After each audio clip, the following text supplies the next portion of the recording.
Hello, spooky friends, and welcome to another episode of Storytime with the Scary-ish Podcast. Woo! I'm Robin Grace, this is Adam Diaz. Hello. And today we're here to read you folks some homegrown horrors. Adam, why don't you go ahead and tell us what those are? Homegrown horrors are the wonderful stories that you listeners have sent in to our email address, which Robin will give you in a sec. And you give us stories that contain things that are supernatural, paranormal, spiritual, coincidental, sometimes true crime, sometimes extraterrestrial in nature. If someone out there had a story that would like to submit it, Robin, how can they do so? You can send it to our email, storytime@scaryish.com. You can also send it via our website. You can go to scaryish.com. There's a contact us form. You can just fill that out and it gets to us that way. And we also have different social media. So Facebook, Twitter, Instagram. I was like, what other things are social media? Yeah. Indeed. So if you have a story, we would love to hear it, and we would absolutely love to share it if that's okay with you. On the show tonight, we're going to be sharing 4 of those homegrown horrors. And do you want to go first, or do you want me to go first? How about I go first? Sure, go for it. I never go first. I know, it's so exciting that you're going to go first. Oh my gosh. All right, so this first email begins, Hi, Robin and Adam. Hello. It's Sabrina again. I have a scary story to tell you. Last night, I had a hard time falling asleep or just sleeping in general. I went to bed at around 2300, so it's 11 o'clock. Not super late, but not that early either. I read a book as usual, The Hobbit, like one of the best books of all time. And no, you can't fight with me over that. I think The Hobbit was a very good book. Did you read it when you were younger? I've never read it, so I wouldn't fight you. I don't think there's a lot of people out there who would be willing to fight on that one. Or like Lord of the Rings and stuff like that. It's just like classics. You can't argue over class. I mean, obviously it's not a classic like no, I think like it's a classic. Shakespeare being a classic. Yeah, I mean, that's different. That's a different type of classic, but yeah. I think it's a classic. As I start to get more tired, I turn off the lights and put away my book. I'd had a rather boring day in which I basically did nothing more than eat and watch RuPaul's Drag Race. I know, interesting combination, The Hobbit and one of the most flamboyant TV shows of all time. I think that show is absolutely incredible and people are so talented. I've never seen it. It's pretty good. You should watch it. I hear that. I've never seen it though. I usually don't like to watch scary movies or shows. I do like to listen and read to scary stories though, but I thought I might try it out because I thought I got over my fear of literally anything. I started watching the American Horror Story Season 1. It's safe to say that was a terrible idea. I think Season 1 is the best season. I've only seen like bits and pieces of Murder House, never start to finish. It's really good. At least I think it's really good. But as I lay in my bed, I suddenly hear a sound like someone or something was dragging their hands over a window, which sounded a lot like someone screaming, and then I heard the scratching. In my mind, that weird, scary baby creature thing was doing it, and I could not shake that thought. I eventually slumbered away into a horrible night's sleep. I eventually woke up at 5:45 in the morning, completely drenched in sweat, as one does, and turned on my reading lamp, but the scratching didn't stop, so I decided to do some investigation. Turns out it was my pet giant African land snails that were making the sound by rubbing against each other and the glass of their tank. I imagine they planned that when they saw you watching American Horror Story, like, we're gonna get them so good. I wonder what that, I want to know what that actually sounds like to watch them actually do it. Not like, you know what I mean? Like actually, their not shells sex, rubbing up against each other. I imagine it's like, which is my sound effect for walkie-talkies also, but yeah, that's what I imagine it sounded like. That was my story. Sorry, it's a bit too long. I also have a topic suggestion. Swedish folklore and traditions. I love the podcast so much, and you two always get me through the day, and you really help me cope with my depression. Lots of love, Sabrina. Thank you so much for sending that in. It's funny because there's a lot of times where I'll hear random things, like there'll be scratching behind the headboard, and it's just our dog scratching herself. Yeah, because she sleeps under the bed, so a lot of times Robin will be like, I don't know if that's actually the dog, and I'm like, it is. Trust me, it is. Or we'll hear random sounds coming from downstairs that freak us out, and then it typically freaks Robin out more than anything, and then I get sent to investigate. Lately, I've been like, "You coming with or what?" Yeah, he's like, you're gonna be the one that's like, "There's something going on." And if then she's sleeping and she doesn't want to get up, then I'm like, "Okay, I get it," and I take the dog. But when it's like we're both awake and we're in the lab because I just read the back of your chair. If we're in the office and we hear something, I'm like, "You're going with me. You're awake. Like I'm not getting the dog up for this." So Yeah, so I can totally understand your fear of this sound. But man, do I love American Horror Story. That show is really good. I will say investigating the sound is typically something that'll alleviate your fear, because sometimes you'll find there was a totally benign reason for it. Yeah. And then you don't have to go through the steps of anxiety that sort of build on each But what other if you after research into it or like try and investigate and it's actually something horrifying? Well, then you know, and you can get out of the house. So True. it's always better to know, in my opinion. Some people would prefer to be blissfully ignorant, so it's totally up to you. But thank you so much for sending in that story. Good way to start off the show. All right, this next email is from Amanda, and the subject is random shit for the pod. Solid subject. And it starts out like this. Hey, spooky mom. It's fucked up. I'm sure she was like, hey, when she read it. Guess no hello for us. Thanks for correcting all the crap I get wrong. You're awesome, and I appreciate you. Oh, that's very sweet of you to bring her out first. And then it says, hey, Adam and Robin. Hey, what's up? Have to be alphabetically correct. Found you guys while searching for scary shit on Spotify. Shout out Spotify, which was written into the email. So this is going to be long, because, to be honest, I don't have the attention span to spread them out over multiple emails. There's a bunch of crap starting from when I was young to this day, in parentheses 33. I think that means they're 33 years old and not 33 days old. It would be very odd if they were writing us an email. It continues. Wouldn't that be impressive? It would be very impressive. So impressive. I'll try to keep it organized, but I am a mess, lol. Share whatever you want on the pod. All, none, break it up, done, whatever. Okay, here goes. One of the earliest memories I have regarding anything paranormal is probably around age 8 to 10 in the house I grew up in. No idea of any of the history of the house, mind you. I shared a room with my older sister at the time, and none of this stuff ever happened when she was in the room with me. My bedroom light and TV would always turn on or off. Here's something, I'm stepping out of the email really fast. Here's something I immediately thought of being a younger brother. If this stuff never happened when they were in the room, I feel like they were the ones causing it when they're outside the room. You know what I mean? Yeah. Like they were playing a prank, because that's just the sort of stuff my brother would do to me. All right. Continuing on. I turned my TV on, something turned it off. I turned my light off to go to sleep, something turned it on. So annoying, right? Right outside of my bedroom to the left was the bathroom. The sink would always turn on, in parentheses, turny faucet, and stay on until I got off the goddamn top bunk and turned it off. That's weird. That's super creepy. Yeah. It's the turning of the faucet that kind of weirds me out, because I've seen way too many horror movies where you actually watch the faucet turn by itself. Like Ghost. God, that's such a good movie. What? That happens in Ghost? I hate you. I've only ever seen the part where they're hugging. Oh, yeah. They're sure hugging all right. It's Patrick Swayze and Demi. Aw, that's sad. So yeah, then they are hugging. I was like, two of the most beautiful people in the 90s hugging. Anyways, one of the things too that I think a lot of people like to point out is there are plumbing issues that can happen where things will turn on. I think the idea that plumbing issues can cause things to turn on and off randomly is incorrect, but things do absolutely turn on their own when you have bad plumbing. So, all right, let's keep going. I had bad plumbing today, and I don't mean my water pipes. That's really gross. All right, so this person got off the top bunk and turned off the sink. The toilet would flush like all the fucking time in the middle of the night. That could be a runny toilet, and then the reaction when it gets too full is it flushes itself. To fix that, for anybody that doesn't know, if you have a running toilet, to fix it, you catch it. I fucking hate you. You gotta chase after that son bitch and catch it and tie it up. You just jiggle the handle a lot. And it just depends on your toilet, man. At least for me, my growing up, and even now, when our toilet in here runs, all I do is just jiggle the handle. When our toilet runs, when the handle jiggling troubleshooting step doesn't work, she's like, toilet's broke. And then I have to take the fucking lid off and go to the back tank and figure out, does it need an extra chain length? Does it need something less? Does it need to be bent? What the hell's going on with it?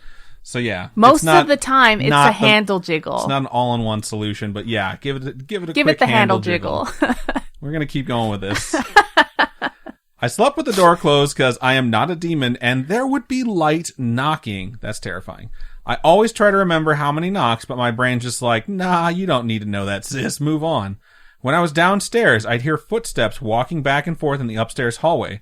Harmless stuff, mostly just annoying, but so it begins. Around the same age, my lovely recurring dream started. Gist of that is as follows. I'd be walking around a city area, in parentheses, think like outside shopping area, lots of storefronts, cafes, etc. After like a strip mall? Sure. You're asking me a question about something I'm reading. Okay. So, after walking for a while, the sun starts to set. As the sun sets, whoever at that exact time happens to be walking in or out of a door just drops dead. and that happens to be everyone except me. As the sun is nearly finished setting, I see all the people who just died holding hands on the horizon.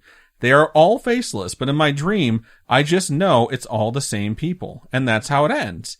Me, a little kid, staring at the faceless horizon by myself. I've been having that dream sporadically from the time I was little to just last year. Holy shit. That's terrifying. It's like over 20 years of having the same dream. That reminds me of that movie we watched. Get Out? Is that what No, not Get Out. I don't know which movie you're referring to, but I don't think that happens in Get Out. The one where there's clones underground that come up and they all hold hands across the world. Us. That's the one. Yeah. That movie is freaky. That's what this dream reminds me of. Okay, I was going to say, I don't think there's a dream sequence, but I get what you're saying now. All right, the email continues. The only thing I can remember from that time until about 18 is just seeing a ton of what I would say are shadow people. Just dark people-ish looking things with no features that I would see either out of the corner of my eye or for just a brief second, and then they'd be gone. And a few apparitions, I guess is what they would be called. Not dark, mostly light/white features, quick to disappear. Next little thing was when I was 18 is in my first apartment. So sitting in the living room, facing the dining room, and the kitchen was to the left and behind a dividing wall. I would often see what seemed like a little girl peeking around that dividing wall, and she would pop back behind the wall when I looked at her like she was playing peekaboo. That was the only place in the house that I saw her. Big nope. Yeah. Big I'm moving out. Yeah, no. That's not normal. I know it's your first apartment, but ghost children are not typically something that they don't come with the apartment. Yeah, that's not something that you should be dealing with. Only other thing in this apartment that I remember is a dog spirit. They would walk from the dining room into the master bedroom. Sometimes I'd feel their tail hit my leg like they were next to me, wagging it. Aww. It could have been a hellhound. You don't know how many heads that thing had. Same age, had a friend living across the street from me, would often see a horrid-looking old woman standing in her bedroom looking out the window. She'd always have these things falling, in quotes, falling off her living room walls. The worst thing about her place, though, the stairs into the apartment. The absolute fucking dread and panic I felt in that hallway is just, I will never forget that feeling. One time I was sitting on her front porch and the bottom door was propped open for some reason. I heard footsteps behind me coming down the stairs, which I just assumed was her. I was wrong. The footsteps stopped, and I felt two hands on my back, and they shoved me hard. No. That's poltergeist shit. A few years later, in a townhouse, in parentheses upstairs/downstairs, typical things from my life happened, and I'd hear footsteps walking through the upstairs hallway, and then come down the stairs, which I was downstairs and home alone. Whenever we get stories that have just the walking of staircases and it's like it stops in front of you or it stops at the bottom of the stairs and there's no one there, it freaks me out. Because how do you explain footsteps on a staircase, when there's no one there? Yeah. Invisible people. Boom. Explain. Or ghosts or demons. Who knows? Or you're hearing things. I can't explain that is what I'm trying to say. Okay. Moving on. I had another little ghost pet in this apartment. A big fat cat who I would feel jump up on my bed and curl up at my feet. I really wish I could have pet that big boy. Also in my bedroom, there was a young boy who would stand in the doorway and stare when I would be laying in bed. I wouldn't see him all the time. I wouldn't see him every day, but it never failed that every time I saw him, he got closer and closer to my bed. That's some nightmare fuel right there. When I saw him, I always got this gut feeling that he just needed help, I ended up meditating on my bed, and I just sat there with my eyes closed, trying to clear my brain. What if you're sitting there, your eyes closed, you open them, he's closer, and then you're like, gotta get this meditation done. He's basically a weeping angel that's just taking its sweet ass time. Or there is a SCP that's like that, where I think I've covered it, where it's this mobile app and you download on your mobile app and then you see it getting closer, this entity getting closer and closer and closer to you. I was going to say, how's a mobile app like a boy? But yeah, I remember that one now. Yeah, it's creepy. Anyway, yeah, that's what that reminds me of. So they go on. They're meditating on this bed. Door open, lights off. As I was sitting there, I got that gut feeling, and when I opened my eyes, he was standing there a little bit closer than last time. I started talking to him just inside my head. Wouldn't want anyone hearing me to think I'm crazy. Just saying things like, you don't live here anymore. You're on the wrong plane. You need to move on to whatever is after life. Just typical getting the ghost to go away things. I saw him once or twice after that, moving back towards the door further away from my bed. Oh, good. And then I didn't see him at all anymore. I don't know if I helped or if he was just ready or whatever, but I'm glad he figured it out either way. Yeah, it could be a number of different things. I mean, maybe somehow he's just like, I'm moving on, or maybe he's just like, oh, this person doesn't want to help me, I better find someone else to help me. Or it's like, I can't scare this person, on to the next room. No thanks. That's terrifying option. Either way, it just seems like he was done with you or that room, whatever the case may be. The email continues, fun fact, my uncle has the same time and date on his death certificate that I have on my birth certificate. May 18th, 1987 at 1:18 p.m. Oh my God.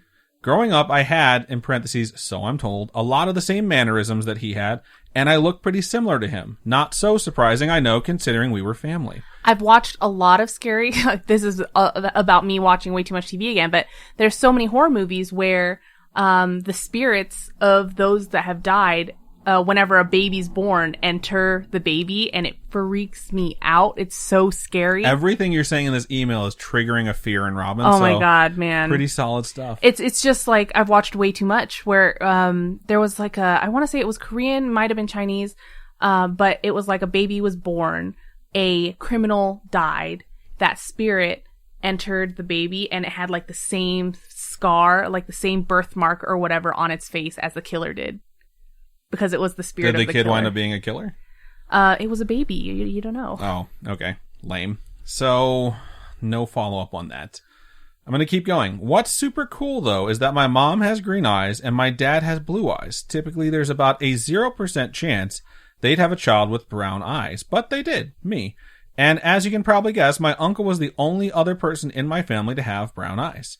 So either we were both adopted or our parents were cheaters, but I prefer to believe that I got them from him on my way in and on his way out of this world. I will say brown is dominant. Blue is recessive, so you do definitely have a larger chance than 0% to wind up with brown eyes, even if you have two parents with different color eyes that are not brown. So it doesn't have to be your parents are cheaters or anything like that. I do like the idea that you inherited your eyes from your uncle, though. It goes on to say, well, my fingers are tired and my brain is broken. There's a metric shit ton more I could tell you about, but these are most of the significant ones to me. Maybe sometime I'll have my kids write into you about the shit that they've seen. Whoa. I guess it runs in the family. Thanks, of course, for taking the time to read this, and a super thanks again to Spooky Mom for proofreading it for me. You the best. Keep on creeping on. Love you guys. Bye, Amanda.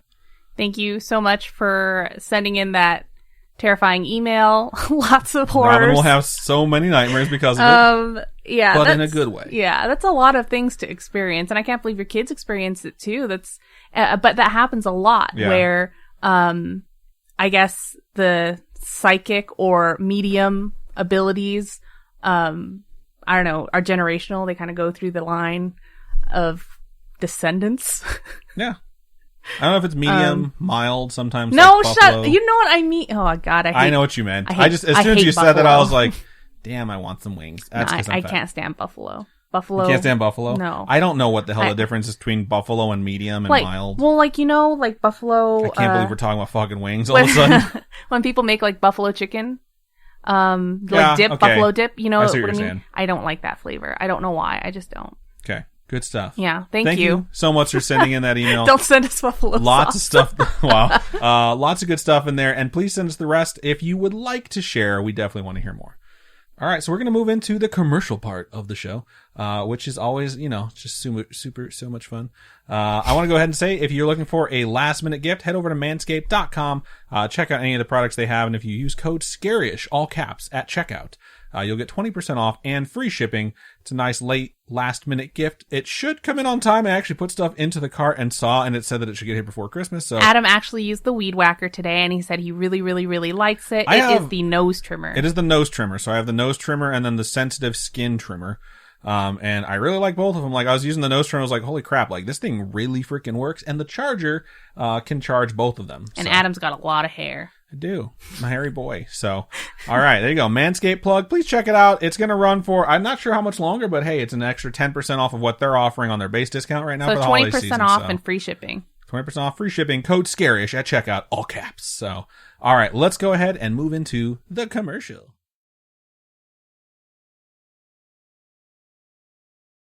And we're back. All right. So I'm going to get into my next story of the episode. All right. This next email's subject is Greeting from Poland. Hello. Hello from the U.S. Hi, Robin, Adam, and Spooky Mom.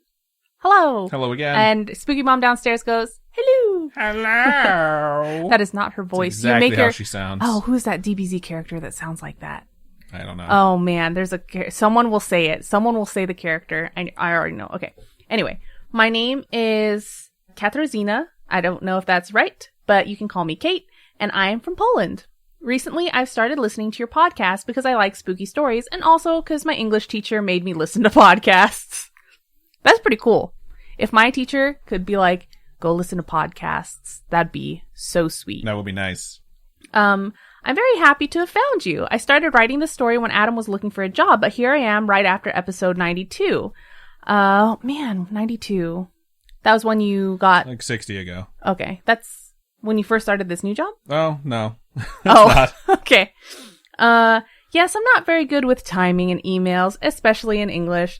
This podcast is kind of therapeutic for me. We're often afraid that no one will believe our stories, even if we do not fully believe them ourselves. I've always liked to be a little bit scared, you know? I watched Friday the 13th when I was way too young, when my parents were sleeping. That's hilarious. I like storms and creepy stories, etc. But I have a big imagination, so I always was afraid that I would see something eventually. My story starts with something you've said a few times. I had a bad period in my then teenage life. There wasn't anything specific going on, but as you would have said, I was kind of vulnerable. I was in high school, so it was about 15 years ago. I'm 31 now. It started with things in my imagination, like my mind was showing me movies. I was arguing with my friend in my mind. It felt weird and surprising. Now, I believe I wanted to push away people around me, but then I've started to see in my mind more violent stuff, like a woman hanged by the hands and a man standing behind her cutting her skin. That's so terrifying. That is very terrifying. Or once, I thought I saw the face of the devil. I know. I didn't know if my brain was broken or my imagination was just way too big. I wasn't sure why my mind was doing this to me. It wasn't dreams. I wasn't asleep. It could have happened even in the daylight. Late one evening, it was about 1 a.m., I was going home from some meeting with friends. I had quite a long, straight way home. In the beginning of this road, I'd started to see blood on windows I was passing by. It creeped me out. Then I reached the abandoned... These seem like hallucinations. Yes. Like, this is something that needs to be addressed by a doctor. Then I reached the abandoned old cemetery. I was never afraid of this place, even if I heard some spooky stories in my primary school when we were there to do some tidying up.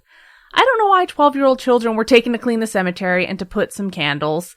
I think that happens actually a lot, where they take Boy Scout troops and things like that to go clean up these cemeteries. I think it's really interesting, and I do wonder why people do that. Clean public works, you mean? No, like to go to clean up public places? No, go to cemeteries and clean up cemeteries and maybe fix up the headstones or put markers down where there are no markers. It's just a show of respect. Like, if someone doesn't, if like it's not attended to, then you want to have someone do it. That's the thing. Why take your children? Why take groups of little children? To build character, obviously.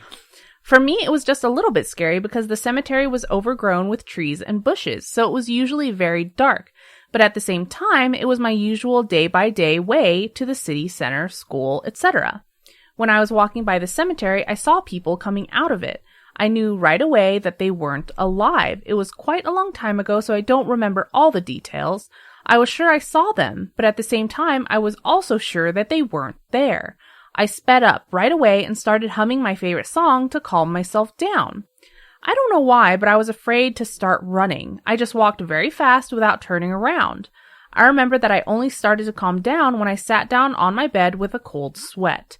I feel like if I saw something like that, I wouldn't want them to know that I could see them. Oh, okay. Kind of like Odd Thomas. If you've never seen Odd Thomas, it is such a good movie. I think it was a book first.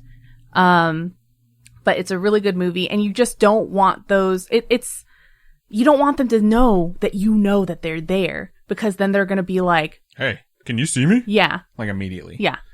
It's a sad movie, and it also is sad because the actor who played Odd Thomas passed away. Very young. Yeah. But that I could totally see how you were like, I'm just not going to run because then they're going to be like, she can see us and that's why she's running. I totally get why you did what you did. The next day, I saw for the first time that the gate to the cemetery was open. Most of my life, I remember it was always closed, but of course I never checked it for sure, so maybe that's a coincidence. For a long time, I wasn't able to dare even talk about it like everyone else. I was afraid that no one would believe me or they would think that I was crazy. It was a strange feeling that I knew they weren't physically there, but at the same time, I could see them. I finally dared to write about it to my friend, who in response told me that his friend once told him that he had seen them too. I want to think that my teenage brain projected this, and I hope I will never have to think of this again. Who knows? Maybe, I mean, with hormones and stuff like that, you never know. That lots of weird things happen within the human body that you just can't make heads or tails of, and it just is confusing. I think that's why in a lot of cases when stuff like that happens, especially since there was a lot of things leading up to the incident or the event, if you want to call it that, that was also things that just seemed to be... originally, it was like you were dreaming when you were awake, and then it started to overlap with like the waking world into what seemed to be hallucinations, especially the blood on the windows thing to me. I don't know why that one sticks out in my mind in particular. And then when you move further away from that, it's like, maybe you should tell someone who's like a medical doctor who can give you advice. But if they come back and they say like, there's nothing wrong with you, then it's a bit different, so... it's something where you have to sort of pick who you're going to confide in. I think a lot of people in a lot of cases choose not to confide in medical doctors. Yeah, sounds like they're just afraid that they're going to get called crazy.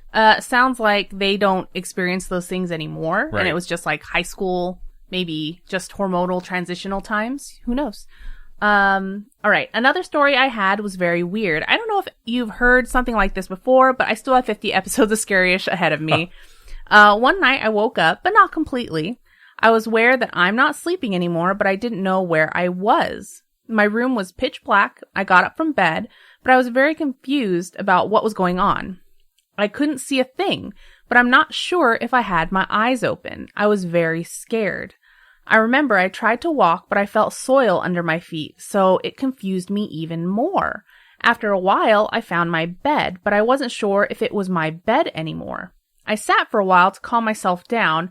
I remember that I've started to have some flashes of awareness where I am, and in one of those flashes, I ran to my light switch. Suddenly, I woke up completely, and I recognized my room. The weird soil under my feet was from an overturned plant. That was a time I was quite interested in weird stuff, like an out-of-body experience. I was reading about it sometimes, but after all that happened to me, I closed my mind. I have a huge imagination, and sometimes I have a fear that I will see something spooky, but I hope I never will. P.S. Unfortunately, I don't have any Owen babies, but I hope that'll change one day. P.S.2, which is... PPS. Is it PPS? Postscript. Okay. It's weird sometimes because I would like to respond sometimes to what you talk about, but it was 2 years ago, so I give up. It is kind of sad, but at the same time, I'm very happy that I still have so much to listen to. Take care, Kate. Even from episodes like 2 years ago, people still bring stuff up and they still like post it to the Facebook group or whatever. And there's a Discord. You can always bring it up in the Discord because I think when it comes to cryptids and ghosts and legends and true crime, things like that, it's always relevant. Right. Even if it's a topic that we covered years ago, it's still like people are still into Mothman, people are still into stuff like the Jersey Devil or Dahmer or... I always want to hear too, like what new listeners think of stuff that we've already done. Oh gosh. And it's so funny because, we have so many people that are new to the podcast that are like, it's so different because Baby Us and Now Us is like 3 years ago. I like you call it Baby Us, and I was like still 32. Oh man. So yeah, I'm always interested to hear what folks have to say. If it's something like super specific that's like a one-off joke I made, I might have to go back and re-listen to the episode to be like, oh yeah, I do remember that boner joke. Sorry, I forgot. But in a lot of cases, we typically remember the situations we've talked about or the topics. And when you mention them, it sort of like sparks the memory in us, and we might check back in on it, stuff like that. I might not remember every single detail about topics or names of topics. Or like names of actors or like what you had for dinner the other day, whatever. Stuff like that. I'm horrible. I have a really bad memory, and I get that from my mom. But if you bring it up and you say like, hey, oh, it's this creature, I'll be like, oh, I know what you're talking about. Like if you brought up like, yo, remember the one about the dolphin man? I'm like, oh yeah, I totally know what you're talking about. I totally understand what you're saying. God, I hate you. But yeah, so feel free to communicate with us through the Discord or through Facebook or Instagram or whatever feels comfortable for you. Indeed. Thank you so much for sending in your stories. All right, I'm going to go ahead and read the final email. This one's from Audra, and its subject is Roulette Wheel from Hell, can read on the pod. Pretty solid subject. Starts out like this. Hi, Adam and Robin. Hello. Hello. My name is Audra, and I started listening to the podcast on Spotify after Jessica Braun recommended you. Nice. Shout out to Jessica Braun. If any of our people go over to Jessica Braun and they're like, I started watching your stuff because you were recommended to me by Robin and Adam, that would be wonderful, because I feel like we have been the beneficiary, the recipient of all these new wonderful listeners because of her, and it would be awesome if like we were paid the favor in any small way. The email continues, you guys keep me entertained and sometimes a little spooked while I'm at work. In parentheses, I work nights as a custodian. Interesting. That's scary. My story takes place in the long, long ago age of the 90s. Oh no! Okay. I grew up in a conservative Catholic family with my two younger brothers. We had a handheld roulette wheel that was purchased from a flea market. We used it for fun, winning pennies from each other. One night at bedtime, my brothers decided to be really stupid and told the roulette wheel, land on red if the devil is here. So basically you turned a roulette wheel into a Ouija board. They pulled the handle and guess where it landed? Fucking red. They were scared out of their minds. They were probably 6 and 8 at the time and I was 10. They threw the roulette wheel out of the room. My parents had no idea what happened because we would have gotten our asses beat if they knew what my brother just did, so we all went to bed. Now, we grew up in a single wide trailer with 3 bedrooms. My bedroom was on the left, then my brother's room they shared, and my parents' room was at the end of the trailer. The windows were all ground floor windows. Just a little background for the next scene, sometime in the middle of the night, I woke up to screaming coming from my brother's room. I quickly ran to the room while my parents came from the opposite end. My dad had a baseball bat and burst into the bedroom ready to knock out the intruder he assumed had broken into the window. Upon seeing no one, the boys had to explain what caused them to scream. They swear they were woken up by the sound of chanting monks coming from their closet. They also confessed about the roulette wheel landing on red. Needless to say, the roulette wheel was destroyed and my brothers and I slept in our parents' bedroom on the floor for a week. We were way too scared to sleep alone in our rooms. Eventually, we slept in my bedroom. They finally made the brave attempt at sleeping in my brother's room. No noises were ever heard again, and no roulette wheels were ever allowed in our house again. Thank you for your time. Keep up the awesome work, Audra. Thank you so much. I think it's funny that such an innocuous item as a roulette wheel is what's just like, nope, get that out of here. Anything that could land on something randomly, like a game of chance, could be used in this particular fashion. You could use a game of Simon. Like, Simon, light up red if the devil's here. Isn't there a scary movie that's used that before? I don't know. I have no idea. I don't know, but because they have those new light up Simon Says things, right? Where it's like the 4 colors and you have to... I mean, I don't know if they're new. They've had them since I was a kid. So okay, maybe not so new. They're pretty awesome. I'm just saying that anything that has like some sort of random like lighting object to it or something that has like way it lands. Like you could even do it with the Game of Life, like Game of Life, if the devil's here, land on 6, and then you spin it. So it's just anything that has an element of chance where the odds of something happening are fairly low. What about Connect 4? Sure, Connect 4. If you just toss it in the air, like, yeah, if the devil's here, Connect 4. I don't know. I'm sure I could think of a scenario, but you're tossing a lot of shit at the wall right now. So, thank you so much for sending that in. That's super funny, though, that you all had to sleep in your parents' bedroom. I definitely slept in my parents' bedroom when I was little, when I got super scared, too. I don't think I ever, like, enticed the demons. I certainly never heard chanting coming from my bedroom, so I'm pretty happy about that. But if you have any other stories, we definitely want to hear them, so send them in. So I want to go ahead and thank everyone who sent in their stories this week. We sincerely appreciate you sending your stories to us and letting us know that we can read them on the show, and the listeners sincerely appreciate you sharing the story. If anyone out there has a story they would like to share with us, please email storytime@scarish.com or go to our website, scarish.com, and click on Contact Us. You can also hit us up on any of our social medias. Our Facebook is facebook.com/scarishpodcast. Twitter is @scarishpod, and Instagram is @scarishpodcast. Robin, for folks who would like to donate to us, how can they do so? You can go to patreon.com/scaryish-podcast. Those are monthly donations. Tiers start at $1. And what's really cool right now is if you are a patron, I have the patron exclusive merch available for purchase. There's like a Google Doc on there once you join, that you have access to, and you just fill out that form, and then I send you a PayPal invoice and it goes that way. So that way you can get your hands on keychains that were released previously, like Mothman and, the Wendigo, things like that aren't available anymore.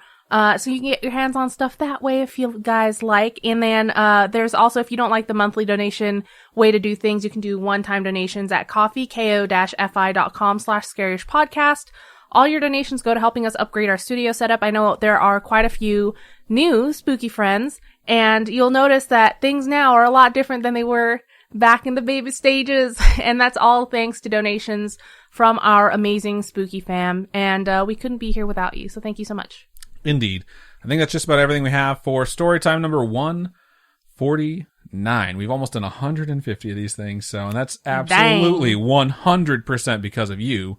So we're not just making these stories up. They're stories that you are sending us, and we appreciate it. So please keep reaching out. It means the world to us. And I think that's just about everything we have. So Robin, go ahead and sign us out. Keep on creeping on, and we'll talk to you guys later. Bye-bye.